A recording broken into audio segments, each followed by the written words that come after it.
like to think about the question, what is faith? People have faith in God in exactly the same way they have faith in any other person or idea. It's just that sometimes people think faith in God must be different. I don't think it is. So who do you have faith in? Think of a friend, a family member, a public figure. What is it about them that causes you to put your faith in them? I bet it's something to do with their dependability, their credibility, or their track record. As a rule, we have faith in people we've really got to know, who've walked the talk as far as we're concerned, over quite a period of time. Conversely, we lose faith in people when they contradict what we thought we knew about them. Now, faith is not absolute certainty, but you can be absolutely certain of very little in life. You can be absolutely certain that 2 + 2 does equal 4. But is that making you feel differently about your life? Is it actually making you feel anything at all? Not really. There was a fair amount of public shock in the early stages of the impact of this virus in the UK, focused on the fact that scientists were saying different things about how best to combat it. The assumption that many people have is that scientists deal with absolute certainty, whereas airy-fairy religious people, who probably believe in unicorns and Santa as well, deal with faith. In fact, scientists also work by faith. Their faith is in the evidence they accumulate, often through repeated experiments. But scientific theories actually abound about all kinds of questions. 100 years ago, scientists generally believed the universe had always existed. Now, most people believe it came into being through a primordial fireball called the Big Bang. 100 years from now, one thing I think we can be certain about is that a lot of assumed scientific fact of today will actually have been modified by new discoveries. So, scientists put their faith in the best working hypotheses, and that is exactly what historians do. They come to conclusions on the basis of the evidence they have. New evidence could always come to light that would modify their conclusions. And this is exactly what lawyers do. They hear a presentation of evidence and look for the balance of probability, not absolute certainty, in the making of their decisions. And this is actually how we make decisions too. In fact, I would argue we're so used to the faith process we don't even realise we're faithing it the whole time. For instance, you know those leisure wear trainers you just spent way too much money on? How did you decide to buy them? Did you conduct a worldwide analysis of trainer manufacture, considering global responsibility and long-term durability in every testable way? Or did you think, I like that colour, I think those will go quite well with that pair of trousers, I'm not totally sure how they'll go with that other pair of trousers, but, well, maybe they're too bright, but I'll just try them on and, oh yes, this is like walking on cushioned trampolines, take me to the cashier. I imagine it was largely a calculation based on the evidence before you and also on your intuitive response. And that is really how you decide whether to date this person, whether to move in with this group of friends, whether to take that job. Now, some decisions require more reflection than others, but when push comes to shove, we often act on instinct, on our gut, which is informed by some things we already know.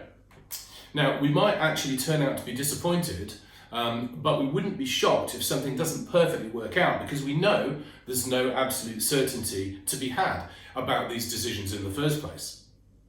Okay, so faith in God is just like that. Perhaps the major reason people don't have faith in God is because they don't feel they have enough evidence to go on. Some intuitively believe in a higher power or in the universe or in something spiritual, but they would be hard-pressed to give much definition to their belief. Others deduce from the evidence of the way life is in the world that there can't be a God. Now, for faith to happen anywhere, I would argue, there needs to be evidence. How can we put our faith in something that cannot demonstrate that it's worthy of our trust? There needs to be a character to find credible.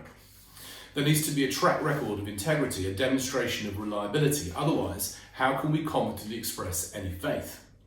So I started life as a churchgoer because my family went to church. Over the years, I became an agnostic and then an atheist, and the reason that happened was that I didn't discover any evidence for the credibility of Christian claims. My experience of church was that it was boring, cold, and irrelevant to my life. Religious Studies O-Level also called into question the historical reliability of the Gospels, the 4 lives of Jesus found at the start of the New Testament. I studied the other religions, and they too appear to be full of myths. I thought Jesus was therefore a mythological failed prophet who died on a cross. End of story. When I went to Oxford University, I met some actual Christians, and they were different. They were different from the churchgoers I'd met as a child, they were different from a lot of the superficial people around me, and they were definitely different from me. They were basically a lot kinder. And over a period of time, I noticed as I got to know more of them, that quite a lot of them had the same sense of peace about them. And this made me think it was new evidence. I studied law at Oxford and eventually made a study of the evidence for the resurrection, the claim that is central to Christianity that Jesus, having died, was raised from the dead 3 days later. I consider the historical evidence, which you can do for yourself simply by reading a book. I would suggest The Case for Christ by Lee Strobel. He was an investigative journalist who was annoyed that his wife had become a Christian. So he set out to disprove the resurrection claim, but on consideration of the evidence, became a Christian himself. As far as I'm concerned, the evidence for the resurrection is overwhelmingly in favour. In a nutshell, I do not believe the first disciples died for a lie that they had invented. People only give their lives when they truly believe, and virtually all of them died for their faith as a matter of historical record. Something obviously changed them. They denied Jesus when he was arrested, and they left him to his fate. We have their personal accounts of what happened in 4 cases, and we can read them for ourselves. After being in hiding for fear of their lives, 3 days after Jesus' death, they start to proclaim the resurrection in Jerusalem, the heart of conservative Judaism, where all the evidence against the resurrection would have been, had there been any. They say they were compelled to speak of what they'd seen and heard. They claim to be eyewitnesses of the resurrection, and there are at least 500 of them. So what's in it for them? To be a leader in the early church was to sign your own death warrant. 2,000 of the first Jewish converts to Christianity had just seen him die. How were they persuaded that he was alive? Crucifixion was reasonably terminal, and the Romans were very good at it. How did the gospel of Jesus spread so far and so fast across the ancient Near East on such an implausible claim? Unless it was true. The resurrection also makes sense of Jesus. His character is simply without parallel, as is his claim to be without any moral shortcoming, a claim made by no other religious leader. As his description of God as his Father, as is his claim to be the same as God his Father, as is his supernatural power, as is his claim to be the way into eternal life. These things are actually explicable if Jesus was raised from the dead. He was like this as a person, made these claims, and did these incredible things that no mere human being could do, because he was and is divine, God the Son.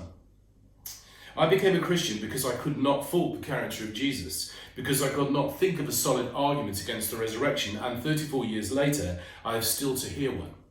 I don't think the authors of the Gospels made the whole thing up, and the historical evidence rules out the idea that the resurrection was added later to make sense of the life of a great man. I also had what I take to be an encounter with Jesus. I went to hear somebody speak about him. As they spoke, I became aware of the presence of someone in the room. I realised I'd met that person before when I was younger as a child. When the man finished speaking, he invited anybody who wanted to find out more to come to the front. I did not want to do that, but I could feel a power moving me out of my seat, and so I held onto my seat and the feeling wore off. I then went home and I said a short prayer to a God that I did not know existed or not, and that same presence filled my whole being with a sense of being completely known and completely loved. I then watched myself change over the weeks and months. I found I'd developed from nowhere a huge passion to read the Bible. I also had the same passion for prayer and for going to church. I found a real one and would start to cry from the moment I walked in. I felt neither happy nor sad, I just could not stop crying. Now, I have witnessed many people have this same reaction since, and I attribute it to homecoming. I believe that we know in our heart of hearts that we belong to God.